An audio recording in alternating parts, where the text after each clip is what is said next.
Live from the Washington, D.C. area, it's the Inside Scoop, Emerald Planet. All the ecology news that our viewers want to know. Now, here's your host, Executive Director of the Emerald Planet, Dr. Sam Lee Hancock. Hello and welcome to the Emerald Planet as we come to you from Washington, D.C. in the United States as we look around the globe in 144 different nations, looking for those 1,000 best practices, the technologies, the services, and the products that are making a difference as we move through the 21st century. And as we add 2 billion new people to the planet, how we're going to be able to provide the food, the fuel, the fiber they're going to need, as well as the basic infrastructure, and of course the buildings and the energy that's going to be needed to increase the quality of life and not just have people joining the planet, which will have about 9 billion souls by that time, and to make sure that they have an increasing level of living.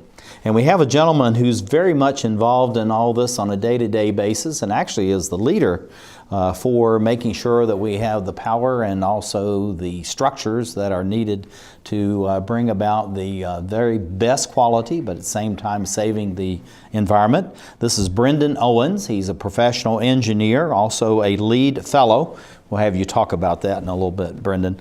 He's Vice President of the LEED Technical Development of the United States Green Building Council.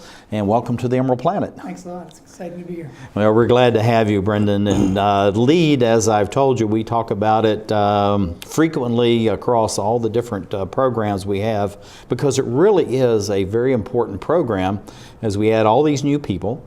At the same time, we have a changing climate. At the same time, we have the challenge as far as energy is concerned. So why don't you start off, what is the United States Green Building Council, and then we'll get into the essence of LEED. USGBC is a 20-year-old not-for-profit organization that's headquartered in Washington, D.C. And the mission of USGBC is to transform the built environment. There are a myriad of negative environmental impacts that occur as we design, build, and operate buildings. And when USGBC was started, there was a tremendous amount of activity around energy efficiency, around water efficiency, but it was really very disaggregated. So USGBC was founded as a convening organization to take all the different various aspects of things that we could do better to transform the way buildings and communities are designed and built so that we can produce economically responsible, socially responsible, healthy, and prosperous places. Well, you know, you've had this this name for a long time, United States Green Building Council, right. And the emphasis on the green. You've just talked about that, sustainability aspects of it and all that, but why the green in the name itself? What were you trying to achieve through that? I think the idea behind green as an umbrella term was to take an opportunity to say that all of the actions that we take when we design, build, and operate a building have a direct impact and they interrelate to each other. So if you're looking at water efficiency, if you're looking at energy use, if you're looking at the things that we make buildings out of, all of the decisions that you make have a direct impact on the other aspects of those things.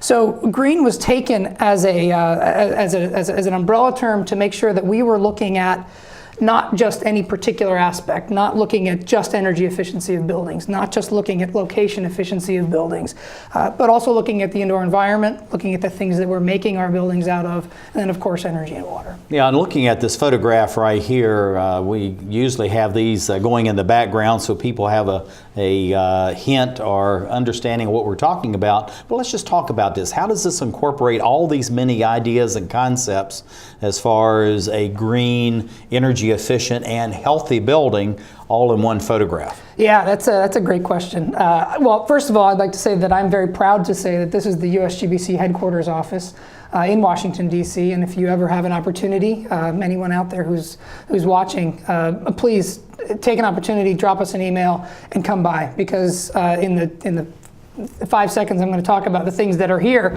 we have about an hour and a half worth of a tour that people can take so that they can learn about all those things.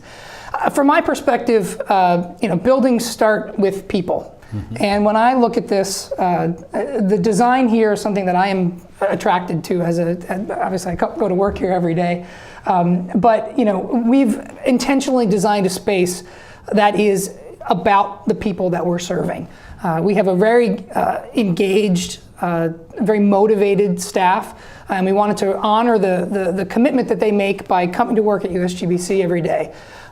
So a couple of things that I'll just point out. Our lighting efficiency is as good as any in the world. You'll see the artificial lights, but you'll also see in the background there a tremendous amount of daylighting.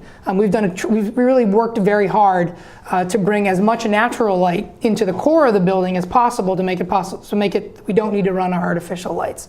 The stair that's there didn't exist when we took over this space. We occupied 2 floors, the 5th and the 6th floor of 2101 L Street in Washington, D.C. And the stair we cut in there to stitch our office community together, and also to promote people from going up and down in elevators. We've taken an opportunity to give them a welcoming staircase so that they can go up and down in. You'll see a lot of different uses of recycled materials. The wood that's in the background there is recovered from downed trees that were in a Tennessee river. They were reclaimed trees. We milled them and we made this beautiful sculpture. We've incorporated biophilic aspects, and then all the materials that you see there are low emitting from a human health standpoint, looking at volatile organic compounds and formaldehyde and all the other things in the space. Looking at LEED itself, what does actually LEED stand for, and what led to the evolution? Because I don't think this was just created. It was really an evolutionary process, and it's still going on today. Absolutely, yeah. It's been a 13-year ride with LEED so far, and we're just getting started, is the way I think of it. LEED is USGBC's definition of what a green building is. So it is our primary tool to generate market transformation. And at its core, it's a program that establishes a benchmark against which project teams seek to measure themselves. So a building project like the one that we have pictures of today, our office space, LEED sets a benchmark that project teams would aspire to in terms of location and transportation, in terms of the site that they're building on, in terms of water use, in terms of energy use, in terms of material use, and indoor environmental quality. And what we've done is establish a mechanism that certifies a project that has taken the actions that are necessary to meet our definition of what a green building is. Now, what is the difference between building to LEED standards and LEED certification? Because having LEED certification, as you walk around, particularly Washington, D.C., but increasingly New York City, Philadelphia, Houston, Texas, Miami, Florida, San Francisco, all these people are competing almost to have, the LEED moniker, on the building, both outside and in. And people are actually asking to make sure that the buildings are LEED certified if they're going to move into new space. So this LEED certification versus building to LEED requirements. Yeah, I kind of think of it maybe glibly as the difference between practice and a game. In a game you keep score, and you know who won at the end of the game by the score. And the way that we've set up the program is to encourage people to really take a hard look and to keep score on their projects. So if they're looking at the energy efficiency of their lighting infrastructure or the energy efficiency of their base building heating and cooling systems, we really, it's one thing to say that you're going to accomplish it, and it's another thing to have an independent third party verify that you accomplish those goals. So the difference from my perspective between a building that has been built to comply with LEED and a building that has taken the extra step of accomplishing that third-party certification is that verification from an external stakeholder that the goals that the project set out at the beginning were met. Mm-hmm. And looking at this next space here, let's go back to this. I like this particular image. What is the changes that you've seen between, the old LEED standard, which was, I guess, goes back to 2009, now what you're calling version 4? What is being enhanced? What's being changed? And my understanding is that actually more and more you're internationalizing the LEED standard and the LEED certification. Yeah, we don't quite have you beat on the number of countries that your show is in. We have LEED projects in 135 countries, I think, and that number is going up day over day. So the international component is one that is a very serious aspect of something that we've been doing. But the difference between what we've tried to do with previous versions of the rating system LEED has been in the market since 2000, and over that time we've had 20,000 commercial projects and over 50,000 residential projects come through and get certified. Now we have a huge, another 50,000 commercial projects and another 100,000 residential units in the pipeline. But the certified projects have given us an opportunity to look at how much has changed since 2000. They give us 20,000 different data points to look at and say. It goes back to this benchmarking Absolutely. aspect and Yeah. actually labeling the building and, as you said, keeping score. Right. So from the standpoint of the way that we've engaged the market, we took all that as a starting point and said, all right, we've raised the bar. Right, the industry has responded to those changes. Technologies that were considered fringe technologies in 2000, geothermal heat pumps, those types of technologies, LED lighting, solid state lighting, that were considered fringe technologies or emerging technologies are now industry standard, industry norms and benchmarks. So a lot of what we've done is just evolve the rating system to appropriately account for the transformation that has happened over the course of the last 13 years. Mm-hmm. Yeah, looking at that, and if we can just use this and stop for a minute, and we only have about a minute or two left, as we rise to this next standard, what changes are you seeing in the buildings from, say, 5 years ago even to today? I would say the biggest change, we've been doing a very good job on energy and water in buildings and getting better at that. The biggest change that I'm seeing, and the one that I'm most excited about, is a focus on human health. We build buildings for people. We don't always make informed decisions around a lot of the things that we make our buildings out of. So bringing in a much more human-centered aspect to make sure that the spaces that we provide, the places that we provide, the shelter that we provide, if it's a house or a residence, are healthy and inspiring for those people is something I'm very, very, very excited about. Oh, that's fantastic. And of course, you're looking at commercial, government buildings, and residential, so that's absolutely fantastic. But looking at the program as far as the people looking at this change to V4, we're almost out of time. What are they saying about the new version 4? Well, I think one of the things we're hearing is that people are excited about it. I think at the same time, it is a tempered excitement. You know, anytime you make something more difficult, which is what we've done with LEED, we've raised the bar. There is a question as to whether or not people can cross that bar. I am very confident that the great men and women who work on LEED buildings can absolutely do that. 15 seconds. Where do you see for the next 5, 10, 15 years for the Green Building Council? I think we're going to see continued international growth and continued domestic resurgence after the turnaround. Brendan, I think it's fantastic, and thank you for being with us. This is Brendan Owens. He's a professional engineer and LEED Fellow Vice President of LEED Technical Development, United States Green Building Council. Thank you for being with us as we create the Emerald Planet. This is firstgov.gov, where we're obsessed with getting you government information. Brand new student loan applications on the site, baby. This calls for a celebration. Where's your uncle? So in the end, it was either take the astronaut gig or come work here. What can I say? Duty called. Dude, that's my cop. Oh, sorry. Yeah. No, I'm pretty sure that's Sam's cop. Oh, sorry. Yeah. No. Sam's. No. Just log on or email us and get what you need. C, change of address form. That's how it's done. D, driver's license renewal. E, emailing social security information. Yeah. Okay. Yeah. Nice, we'll allow it. All right, Ed. What are those? Government surplus cars for auction. You posted those online last time. No, you did. I'm posting them online this time. For all your government information, firstgov.gov. Oh, what have we got here? Sometimes you feel tired. You can't seem to lose those extra pounds off your midsection. And your joints hurt when you take the stairs. Well, you're getting older. But I'm happy to say that there's some simple things we can do to keep you happy and healthy for years to come. We can also lower your risk for some serious diseases the older population is often subject to. Proper nutrition is more important than ever. Your body has changed, you know. Not as many treats. A basic exercise plan, lots of walks and fresh air, and most importantly, come and see me for twice-yearly checkups to help ensure the best possible quality of life. Now, how does that sound?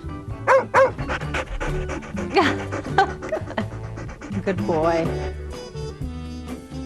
Improve the quality of life for your elderly pet. Schedule twice yearly checkups that include preventive care and regular lab work. A message from the veterinary members of the American Animal Hospital Association.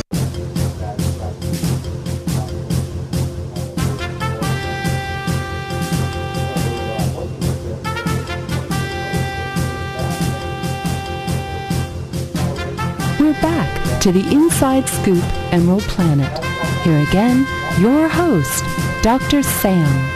Hello and welcome to the Emerald Planet, coming to you from Washington, D.C. in the United States as we look for those 1,000 best practices, the technologies, the services, and the products that are making a difference as we move through the 21st century. As we go from a planet that's going to be, right now, it's about 7.5 billion people, and we're going to 9 billion people. Well, how are we going to be able to provide the food, the fuel, and the fiber as we move forward and take care of 2 billion you folks that are going to join us on the planet? We have a gentleman who's actually been looking at and working on this topic for really most of his professional career. We know each other through the Metropolitan Washington Council of Governments. His name is Steve Walls. He's Director of the Regional Energy Planning for the Northern Virginia Planning Commission. And Steve, welcome to the Emerald Planet. Glad to be here. Thanks for the invite. I'm glad to have you out. And I know you're doing really good work because I hear your reports just about monthly and what we're doing with the COG. But tell us, what is the regional energy planning work that you're doing within the Northern Virginia Planning Commission? This is part of the larger sustainability work that we're doing in the Northern Virginia area, which is the area outside of Washington, D.C. and the Virginia suburbs, across the Potomac River from Washington, D.C. and Maryland. It actually is the really economic center of the area, along with the district where more than 50% of the economic activity takes place. So with all this growth and activity going on, we need to be able to use our resources wisely. We need to be able to take our energy and use it much more effectively, get much more productivity out of it, and also look at water and water quality and water use and make sure that we have our resources. And so we're working with all of our local governments to knit their plans together into a regional approach that we can be most effective on. Well, looking at, I was just talking about how you and I met several years ago now, and the COG. What is the COG? Council of Governments is similar to the Regional Commission in Northern Virginia, is a place where all of the representatives of the local governments, the counties, cities, and towns in the region can get together and address problems on a broader basis than they can just within their own city and county.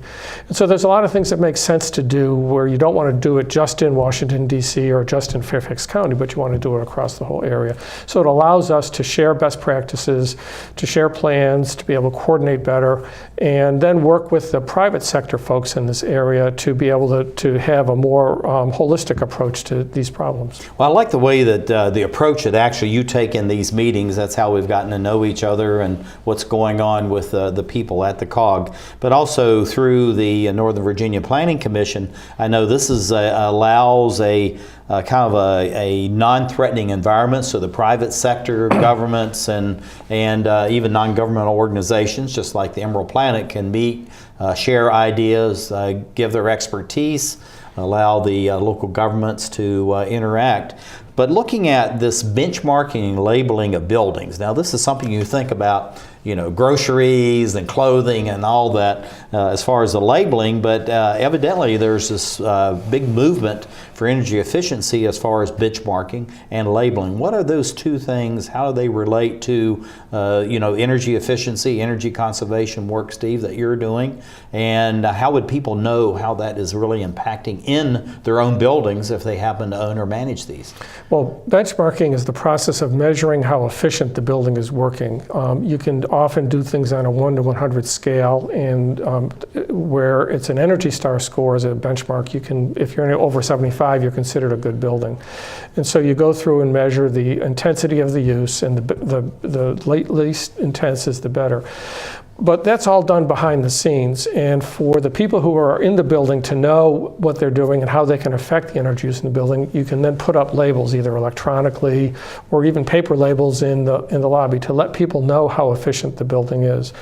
Also, when a building is for lease or for sale, you'll be able to tell the potential tenants in the building how much their energy bills, how big their energy bills are going to be during the process. And so it gives a lot more transparency to the market. It drives the market to putting more energy efficient buildings out there. And as we build this into the marketplace, we'll have more people asking to see this as they are looking at leasing or buying a building. It's the same thing in commercial buildings as the home energy score. It exists now for houses, and you can have that type of a 1 to 10 score for your house, and if you're much better, you find that your house is worth more when you go to sell it. Well, looking at even people that are leasing, I'm in downtown Washington, D.C., and in a lovely building. It's a LEED Gold design and certified building. And as people come through and we have a chance to meet new people coming in to be tenants in that area or go out to other buildings, you know, they're really asking about what is the certification on the building. They want to know how much the energy is going to be. And probably 5 or 10 years ago, wasn't that much emphasis. Now people are really looking at the energy efficiency and also the water efficiency and all these other costs, you know, which really goes to your bottom line if you're just paying more and more and wasting the resources. Right. Our idea is to get the most amount of work out of the resources that we have, and that way you're not wasting them. And then in Northern Virginia, our communities have set very broad goals to try and reduce the amount of energy used community-wide. And as you can see on this particular slide, they're setting out 4 different areas that they're working in. And one of the things we have to do is to be able to get the marketplace to accept this so that these things can be done on a broad scale across the community. There's a process that you can go through to do the in an energy efficiency cycle to be able to get this done in existing buildings, because we have all of these buildings that are 10, 20, 30, 40 years old, and they're going to be there still for a long time. And so we're working within our localities and across the region to get people to make these improvements. And the building labeling and benchmarking shows where you are. And like anything else, what gets measured gets improved. Well, looking at this chart, the energy efficiency cycle, tell us a little bit about that, Steve. And let's say that we're, you know, benchmarking now and we're looking, say, 5, 10 years out, and we're going to be either owners or long-term tenants of this. What does this chart really mean to us, and how does that affect, you know, as they say, the triple bottom line?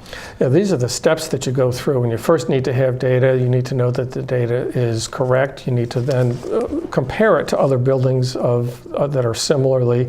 Then you can put it on a label to communicate to the people in the building how it's doing. And you update that year after year so that over time you can see if you're getting better, or hopefully not, but if you're getting worse. And then you can also identify the types of improvements that you need to do in the building. And they can range from improving the systems in the building to just using it a little bit more smartly. And oftentimes there's a lot of education of the tenants in the building and the people who are in there every day, and how they use it can affect it and make that a better place to work, more productive, so they enjoy it more and use less resources. Looking at this chart, I want to stay with this, if you don't mind, Steve, and looking at this as far as the energy, or I keep saying energy, but all the efficiencies, as water and everything else that's going on in the building, because these are very complex systems that we have. So looking at the labeling and the benchmarking on that, how do we make sure that the building is actually, or the building owners, managers, if we're tenants in there, are actually responding in ways where they're constantly improving, you know, for the lighting, the heating, air conditioning, ventilation, the water, and all the other uses that we be making of natural resources and our energy. Yeah, using labeling and using other types of communication tools to the people in the building are very important, because people really want to do the right types of things. And so you can have different types of graphics that are available, such as this one that shows where we're measuring most of the energy. This is with work that we've done with the City of Alexandria, where we actually, this was really interesting, we brought in some college students to do this work from Worcester Polytechnic Institute up in Massachusetts. They have a Washington, D.C. project center, so we're reaching out and reaching out to the next generation too. And we provide this information to the people in the buildings so that they then can see ideally you can have this change over time so they get to see, well, if I make these improvements, then I get to see the results, and then you make them feel good about it, and they're going to keep it up. Well, making feel good about it, going back to this triple bottom line, what are people actually seeing? Because I know there's the asset labels and the performance labels that you've talked about when we've had chats in the past. What is the difference between these two, and how does that impact on me as a tenant or a user of that particular facility? An asset label is like the label that you get in a car that shows the expected MPGs, or if you're in Europe, you'll have a carbon emissions label on a car also. And the asset label will tell you then what the design and the construction of the building was. The operational label shows the performance of the building over time, and that accounts for how many computers you have plugged in and how many times you leave the lights on, and all of that type of work. And so as an occupant, you know what your target is through your asset, and then you know what you're doing through your operational label, and that can let people know whether they have to try and improve or not. The portfolio manager is a tool that you can use to get to this. And then if you're managing a larger group of buildings, this is a set of 41 local government buildings in the city of Alexandria on this slide. And through the asset and operational labeling, you can identify the buildings that you really do need to give some attention to help improve. You often have a group of buildings in the middle that you can move to the more efficient end of the scale. And then we have some buildings that are using a lot of energy, and you want to go and figure out why. And so whether you're the building manager or the building tenants or the building owner, this type of tool gives you the measurements to be able to use your resources wisely in the area that'll do you the most good. Well, looking at this, I know this is really the efficiency that they have. If I was in the building, what would this tell me? Well, this tells you a lot. This is a very complicated slide, but the most important thing here is the line that shows the trend over time. And it shows you if you're getting better or worse. It also then shows you if you're using more electricity or more natural gas, so that you can target your work to where it'll be most effective. And then this is a really interesting tool that it gives you a red, yellow, and green light out of the analysis. And if you have a red light, those are the ones that you really need to look at most to be able to put your energy into lowering the amount of energy in the building. Labels are another thing, again, we talked about putting up in the building, and there can be a lot of different types of labels. So we really need to think about what are we trying to do to show the people in the building what is going on.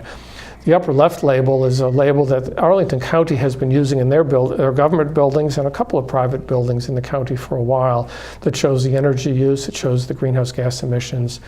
We had our students look at a lot of different labels, and they came up with the one in the middle that shows 3 years trending and hopefully going down the way this particular building is shown.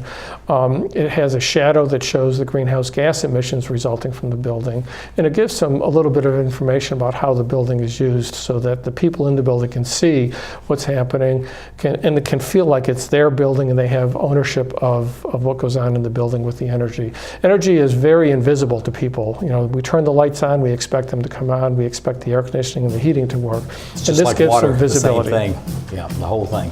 Well, I tell you, it's just really fantastic what's going on out there, Steve, and thank you for your leadership and what you're doing through the Regional Energy Planning of the Northern Virginia Planning Commission.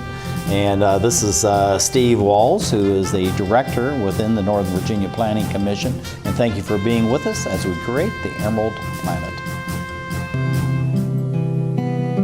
Too many women get hit by their boyfriends and husbands. Too many women are pressured into having unprotected sex. Half of the people in the world living with AIDS are women.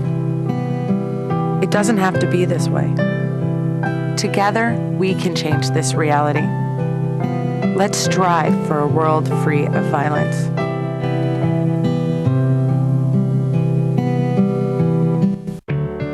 At Volunteers of America, we don't just give kids a way to stay off the streets. We give them the tools they need to reach their full potential. We don't just help the elderly receive needed care. We help them live life to the fullest. We don't just provide food for homeless individuals and families. We provide job training and placement so they can buy groceries. Volunteers of America, is a national organization that for over 100 years has provided programs and services that allow people to overcome their challenges to become vital members of their community. At Volunteers of America, we don't just help people, we help people help themselves. Find out how you can support the programs that are working in your community. Contact Volunteers of America today. Call 1-800-899-0089. Drivers face all kinds of distractions. Guys, stop playing. No. 127 consecutive. Before your wireless phone becomes one of them, stop. Drive safely. Keep your phone in easy reach and dial sensibly. In bad weather or traffic, call later and use a hands-free device. Remember, with wireless, safety is your call.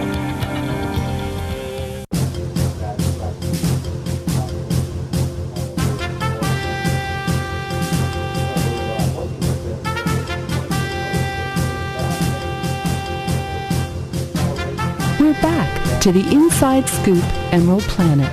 Here again, your host, Dr. Sam.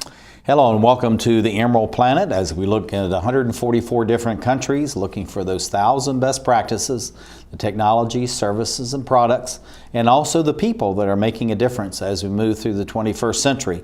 Because as we go to a planet where it will be almost 80% urban, yes, 80% of the people on the planet, which should be about 9 billion souls, will be living in urban areas, maybe as few as 300 to 400 of those, mostly in the coastal areas of many nations. How are we going to be able to take care of all these people, the food, the fuel, the fiber, the basic infrastructure, and also to balance the energy and the water? As many know, with climate change, many areas of the earth are drying out and losing their water resources. Other areas literally are being drowned in harsh floods and also very hard rains. And so we have a gentleman that really is balancing how do we put all this together in buildings. His name is Glenn R. Williamson. He's the managing director of Amber Real Estate.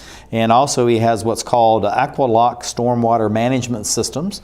And what he's doing is balancing the buildings and how we take care of people both working and residential at the same time to harvest the water, which is a theme, Glenn, that you and I have been talking about now for some months. But welcome back to the Emerald Planet. Thanks. I'm glad to be back. Thanks for having me. And thank you for bringing this sample. We'll talk about that in a minute. But give us a little bit about Amber Real Estate. And actually, I know that you've been involved with local government too. So if you can kind of throw that into your portfolio, and then we'll talk about the Aqualock. Sure. I've been in commercial real estate for 27 years. About 10 years ago, when I left PricewaterhouseCoopers, where I was a real estate advisor, I formed my own company, Amber Real Estate, to take on some of the projects. I was actually overseas at the time in Eastern Europe, but I came back to DC, and for the last 10 years, I've been working as an advisor with various state and DC agencies, private property owners, and also nonprofit organizations. I got involved with Aqualock about 3 years ago when I was writing a report for the DC Office of Planning on how effective stormwater incentives were at actually paying for the improvements that they were trying to achieve. And I sort of stumbled into it because in putting together a financial model, I was seeing that there's really no way that you could pay for these improvements just from the stormwater benefits by themselves. You had to be able to combine it with other benefits, like, for example, energy savings. Well, looking at this rooftop here, and tell us what we're actually looking at. Why is it important? And I know there's a real incentive now. Actually, it's incentive, it's kind of the carrot and stick. One is that we don't want all the stormwater running off because the water is coming, more volumes at a time. It's disturbing the natural flow of the air, the soil, and the water quality. And at the same time, they want you to use that water on your site, or at least retain it on your site. So what's going on in this photograph? Yeah, actually today, the front page of the Washington Post, there's a picture of the machine that's digging the $2 billion tunnel under the Anacostia River. It's kind of cool. It's a football field long. The reason they're doing that is the water, when it overflows during a heavy rainstorm, will cause a combined sewer overflow. So really all you're trying to do on these green roofs is to slow the water down, either use it on the roof or slow it down. This roof we're looking at here, this is a green roof using the Aqualock system, a planted system, on top of engine company number 12. This is funded by a grant to the DC government from the National Fish and Wildlife Foundation. And this planted roof costs about $14 a square foot by the time you add in all the plants and everything.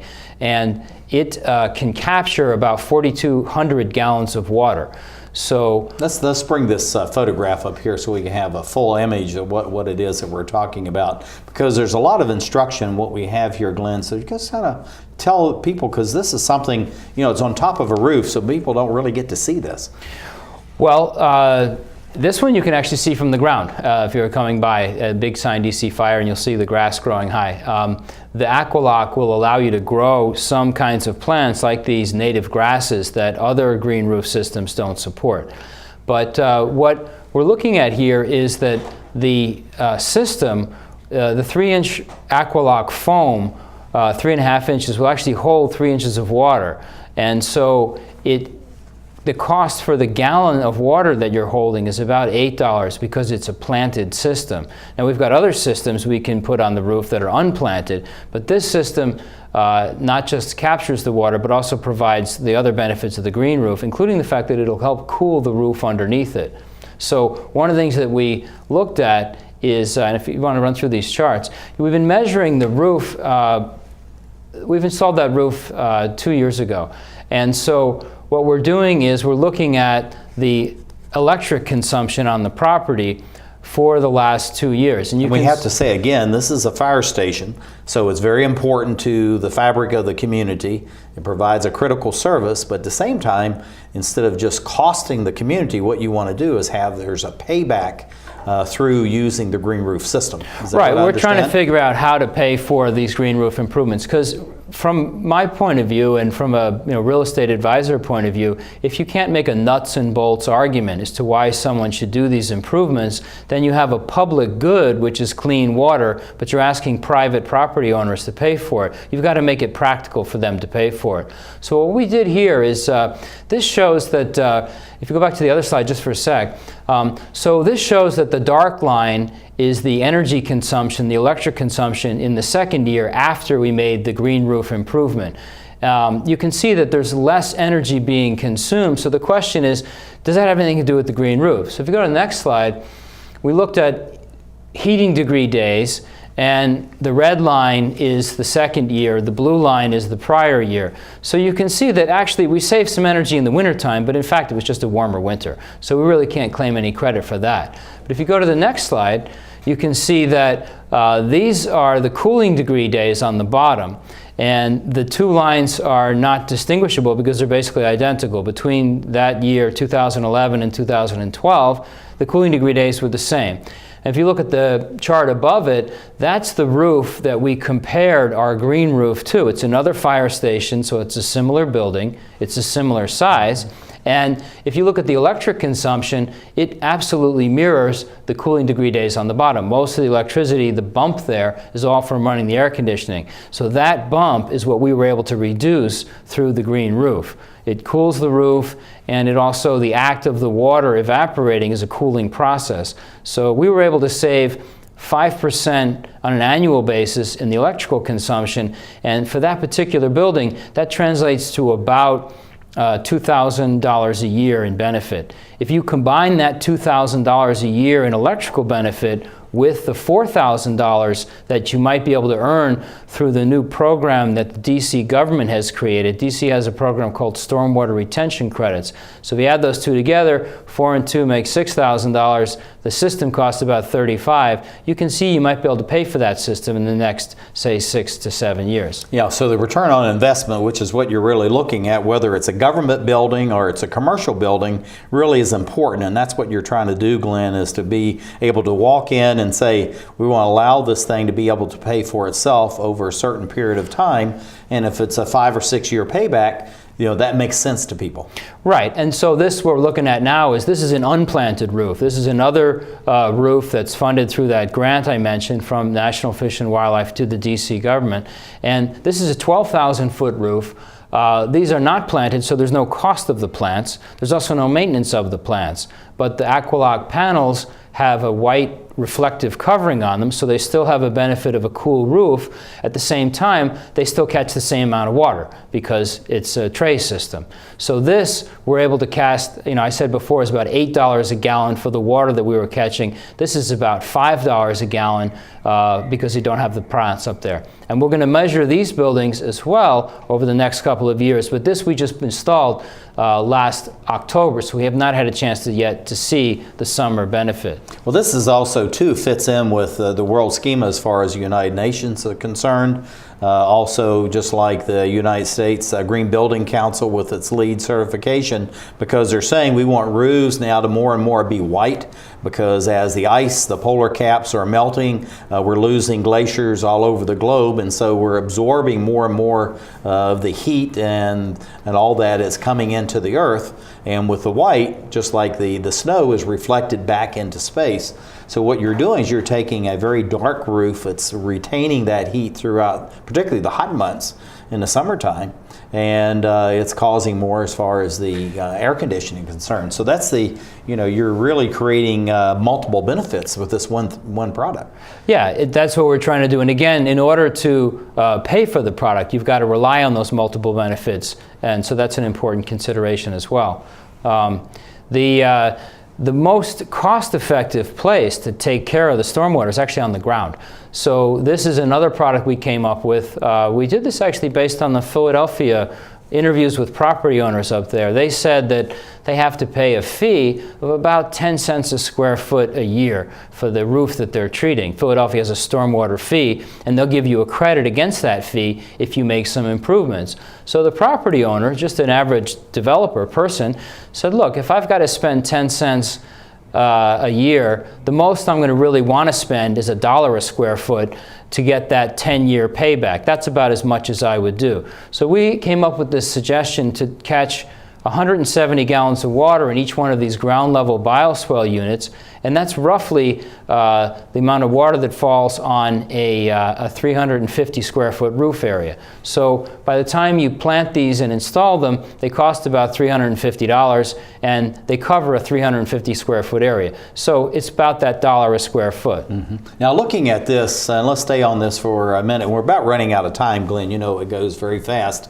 But if we had these, and this was say in a commercial building, what could be done as far as maybe even growing vegetables or some kind of ground cover so that you're actually cooling the area, because if you're capturing that water, allow it to be filtered and then evaporate back into the environment, hopefully that can filter or cool the area around it. Absolutely. The firemen are actually growing tomatoes on the one roof. They asked if they could do it. I said sure, and they do support the tomatoes as well. That's fantastic. Let's go out with this. We have about 30 seconds. What do you see for the future as far as Aqualock, but just this notion of green roofs? Well, I think the goal has to be to make that part of the standard, that you're not just talking about a regular roof and then a water treatment roof or then a green roof. I think the idea would be, how do you make it into one system where it's automatic that as you're doing a roof, you're making it cool white, you're making it stormwater management as well.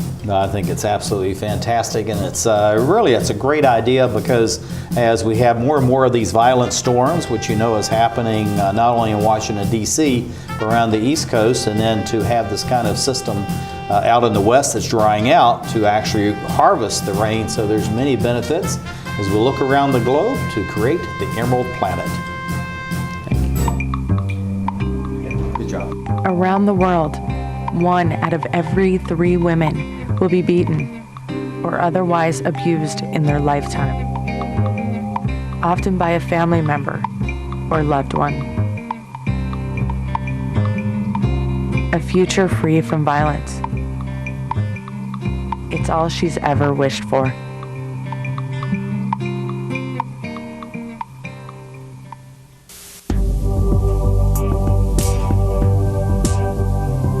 Did you know you have the power to stop children from joining gangs?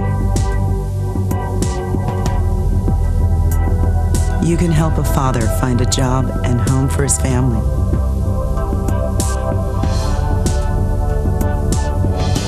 You can assist a woman who can't afford the medicine she needs to live and the home she can't live without. You can choose to make a difference in our community. Support Volunteers of America, and you can help improve the lives of nearly 2 million Americans each year with programs and services that help individuals and families overcome their challenges to become as independent as possible. Support the programs that are working in our community. Contact Volunteers of America today. Call 1-800-899-0089. For some folks, saving for the future is easy, but for you, it might take a little more effort. Saving for your future is your responsibility, and there's a lot to save for. I never thought of that. Like your child's education, perhaps uncovered medical expenses, or just to be sure you can live the way you want when you retire. The time is now to save for tomorrow. Save now or work forever. The choice is yours. Choose to save.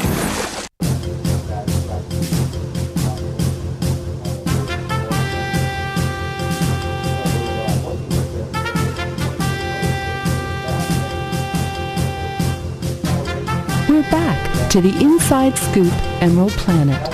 Here again, your host, Dr. Sam. Hello, I'm Dr. Sam Hancock, the President and Executive Director of Emerald Planet and Director and host of the Emerald Planet TV.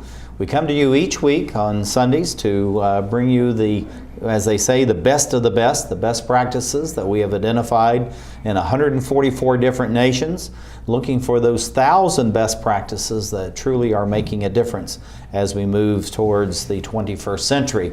And as we add 2 billion new people by the time we reach 2050, and some 80% of the world's population living in urban areas, how are we going to be able to provide the energy to take care of the water and also to have the housing and the buildings that are going to allow people to live their lives in a way that increases their quality of life?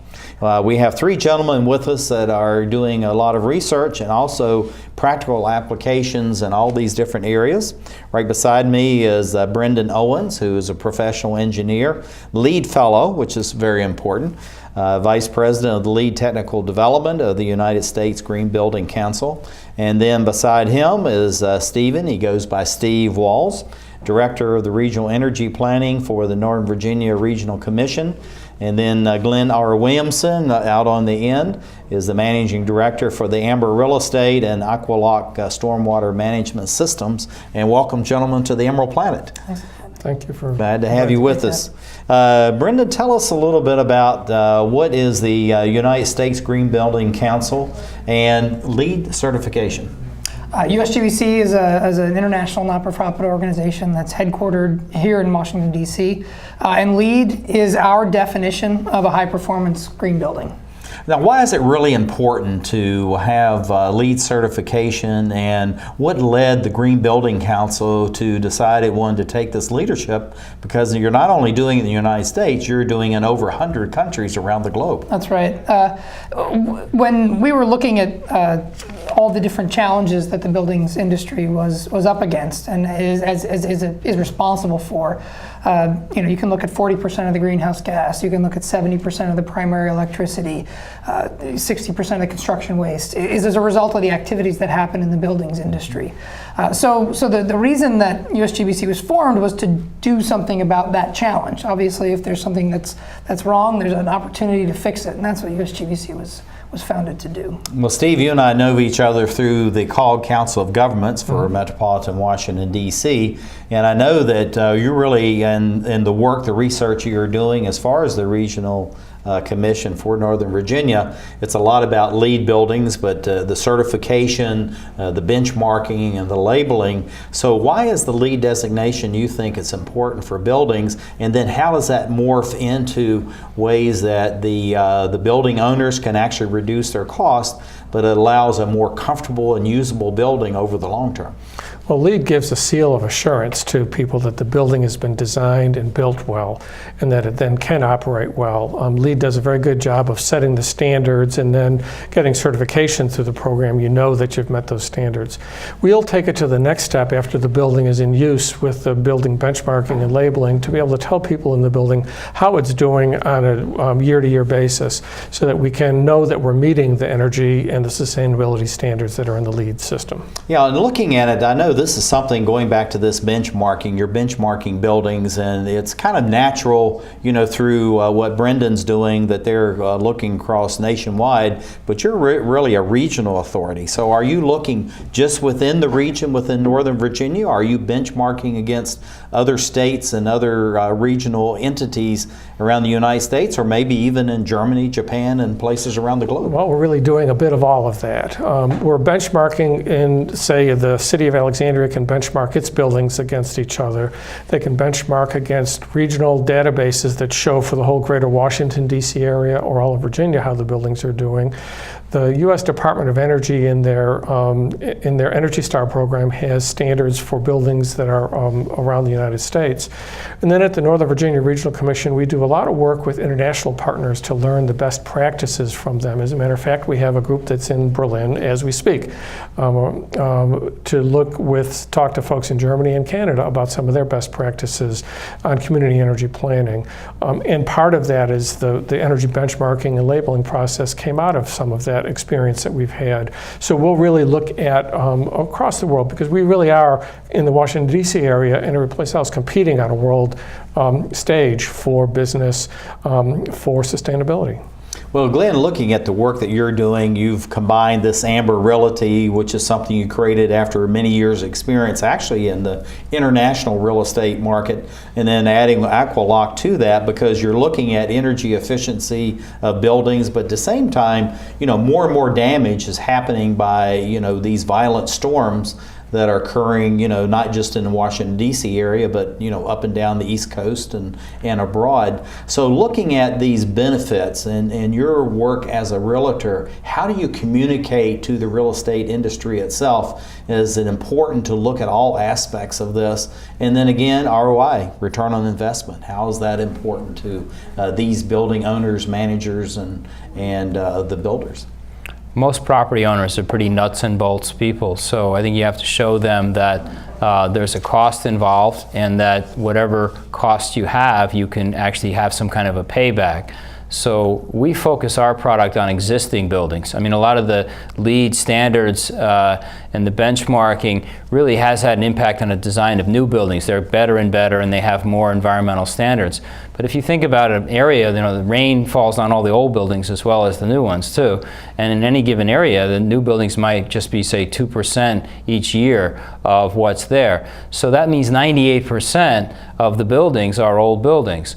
Our particular product is very lightweight, so with this Aqualock foam roofs that we put in, so that goes on an existing building. A lot of buildings that are existing are not strong enough to have a green roof, but you know, something that targets a retrofit, we think that there's a big opportunity there. Yeah, Brendan, looking at the LEED certifications, I know that's becoming more popular. You were sharing with us earlier, now in over 100 countries around the globe, and it's really becoming a de facto international standard as far as new buildings. And then going to Glenn's statement as far as all these old buildings, I know you're going back in and looking and certifying retrofits to bring them up to current day standards. But there's a number of different types of certification you have with LEED. We've not talked about that. So just tell us about these different levels, you know, maybe starting at bronze and working up, and how do people achieve that, and what is the importance at each one of these levels as far as these different certifications? Well, the certifications across all the different platforms that we manage and create rating systems for are pretty uniform. So we have just baseline certification, a project that's gone through and done all the prerequisites and achieved 40% of the points that are available in the rating system. And then it goes up from there. So silver, gold, and platinum. Obviously platinum is the highest, and platinum buildings are really doing any number of really innovative, cool things from a project design and construction. But we also have rating systems that look at the different ways that the real estate community will engage with the market. We have a rating system that deals with design and construction of existing buildings, going through major renovations, or design and construction of a new building. We have a rating system that deals with just interior fit outs. We have a rating system that deals with homes, single family homes, or large scale, multifamily residential units. And we also have a rating system that is much more about placemaking than it is about buildings. That's LEED for neighborhood development. We've engaged the market this way because of the excellent point that was made. I mean, property owners are nuts and bolts people, and they want to be able to engage with the right mechanism and have the right tool for the job that they're doing. So to ask a commercial building in a dense urban core to comply with the same set of requirements that you would do for a suburban household just doesn't make a lot of sense. And from a benchmarking perspective, you have vastly different energy use profiles, water use profiles, those types of things. So we've tried to create rating systems that are appropriate in the way that they're going to be used for the market. We're looking at the number of old buildings, and I think Glenn was talking about this 2% you're talking about, and then maybe that's probably about right. But looking at the retrofits of the buildings, and then we'll go to Steve and do a follow-up question, but looking at these retrofits, what are you looking for in that? What kind of basic benchmarks are you looking at so that you're actually getting to a standard that really, if it's a 20-year-old building, it really now becomes a modern day building? If it's a 30-year-old building, it still comes to the level as close as possible to the current standards. Yeah, I think that, ironically, some of the best buildings in the United States are buildings that were pre-World War II. So we've seen a lot of those 30s and 40s buildings really being excellent energy from an energy perspective. So that's not all the buildings are cracked up to be what they are. I think that from our perspective, the biggest challenge that we have is making sure that we're looking at existing buildings the way that they're operating. So the rating system that we have for operations and maintenance of existing building is looking at sort of the longitudinal aspects of all these things, and benchmarking plays a critical role. The metric that we use to assess performance of an existing building from an energy perspective is EPA's Energy Star program. So we've used the different kit of parts that's out there, the tools that are out there that are familiar to building owners and operators to make sure that we are using this as a mechanism to generate the maximum amount of return on that investment that they're making. Steve, as we go forward to 2050, and we're looking again at benchmarking and labeling these buildings, what kind of things that you're looking to communicate to the owners, but more than that, the taxpayers, since you're a public entity, and how that we're going to really improve the environment, the soil, the air, and the water as we, over the next 15, 20, 30 years. What we need to do is get these things available at a large scale instead of tens or 20s of buildings, but thousands and thousands of buildings, and get it so that it's standard practice, so that we can manage our water properly, we can manage our energy properly. Within our local governments, we're going to be responsible for stormwater management, and if we don't meet the standards for protection of the Chesapeake Bay, this wonderful, beautiful estuary that we sit on the edge of, then the taxpayers are going to have to come up and figure out how to do that and pay for it. So if we can work with all of our existing buildings that are out there and do that better, if we can make better energy security through having local energy supplies and more robust energy systems, then it'll make our communities better. It'll make people want to live here and stay here. Well, I think it's absolutely fantastic. And looking, Glenn, at what you're doing as far as the Aqualock system, how do you see, and we only have about 20 seconds, how do you see as we move forward balancing energy and water, which are really the two main keys as we move to 2050? I think we have to find a way, as Steve was saying, to do it in the thousands. And so the way to do that... We got to go out with that. Thank you as we look around the globe as we create the Emerald Planet.